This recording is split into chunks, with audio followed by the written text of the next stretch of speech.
నమస్కారం news 9 TV Telugu వార్తలకి స్వాగతం. ప్రలోభాలకు చిత్తు చేసిన ప్రజా తీర్పు ఖమ్మం కార్పొరేషన్ పరిధిలోని 32వ డివిజన్ లో మామిళ్ల శ్రీనాథ్ రెడ్డి, 30వ వార్డులో దండి శ్రీజ, 28వ వార్డులో దండి రంగారావు ఘన విజయం సాధించి సిపిఐ సత్తాను చాటారు. ఈ విజయం సామాన్యమైంది కాదు. ఎందుకంటే ఇక్కడ గెలవడానికి కాంగ్రెస్ పార్టీ సర్వశక్తులా ఒడ్డింది.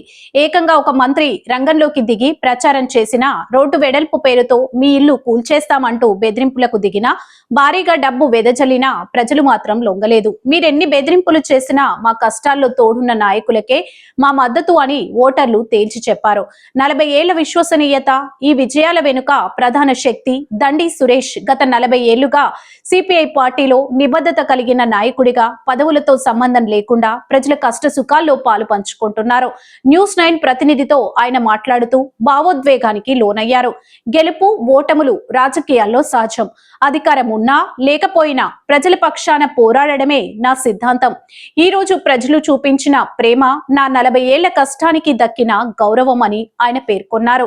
డబ్బు, అధికారం, బెదిరింపుల ముందు సామాన్యుడి సంకల్పం ముందు నిలవలేదని ఎదులాపురం ఫలితాలు నిరూపించాయి. అభివృద్ధి పేరుతో భయపెట్టాలని చూసిన వారికి ప్రజలు తమ ఓటుతోనే బుద్ధి చెప్పారు. ఈ విజయం కేవలం అభ్యర్థులది మాత్రమే కాదు, కమ్యూనిస్టు కోటను కాపాడుకున్న సామాన్య ప్రజలది. నిరంతరం వార్తల కోసం చూస్తూనే ఉండండి న్యూస్ 9 టీవీ తెలుగు. జై హింద్.